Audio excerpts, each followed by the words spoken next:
Yo tout le monde, j'espère que vous allez bien. On se retrouve aujourd'hui pour une nouvelle découverte de produits. Et aujourd'hui, je voulais vous faire découvrir cette préparation pour faire du pain à la maison qui est riche en oméga 3.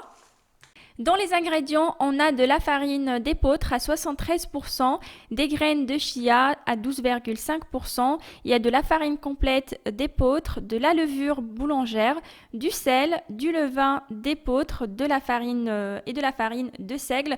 Donc on a tout ce qu'il faut pour réaliser le pain. Et donc derrière le sachet, on a les instructions à suivre. Donc il suffit d'ajouter de l'eau. Donc on a les mesures exactes. De pétrir pendant 10 minutes, de laisser lever, de façonner le pain, de laisser lever de nouveau et ensuite passer à la cuisson. Donc on va regarder tous ces détails-là ensemble. Alors moi j'utilise mon robot pour pétrir, mais sachez que vous pouvez faire cette préparation donc avec les mains. C'est juste que du coup ça va vous prendre un petit peu plus de temps et il faudra voilà, avoir des muscles et de la force. Donc j'ai mis tout simplement la préparation dans la cuve du robot. J'ai ajouté de l'eau qui doit être à 30-35 degrés, mais j'ai pas de thermomètre, donc j'ai juste chauffé au micro-ondes pendant 20 secondes et puis voilà, j'ai mis et ça a fonctionné. Donc on commence à pétrir. J'ai pétri pendant 10 minutes comme c'est indiqué sur le sachet. Donc là vous voyez en fait la pâte elle est elle est un petit peu collante. Mais c'est indiqué que c'est pas grave, que les graines vont absorber toute l'humidité.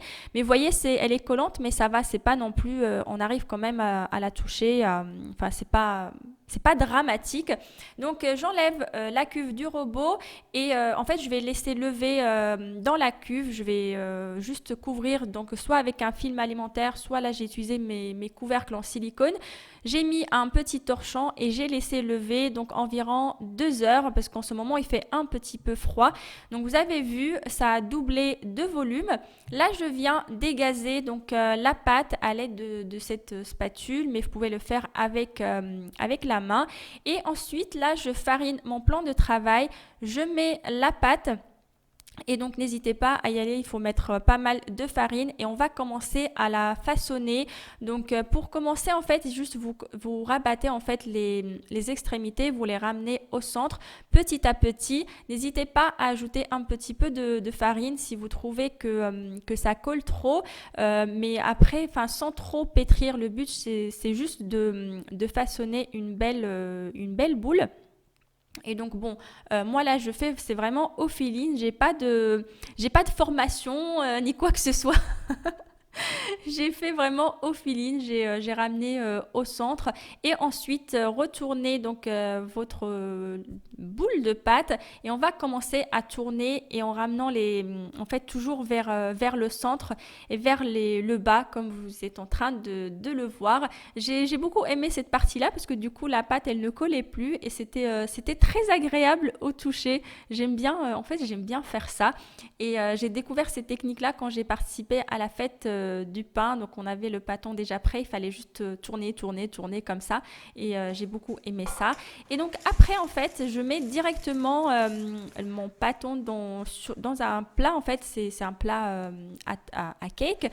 J'ai bien fariné et je vais le laisser lever dedans et en fait je vais le cuire aussi dans ce plat là. Donc moi je vais laisser mon pain comme ça, mais après vous pouvez le façonner comme vous voulez.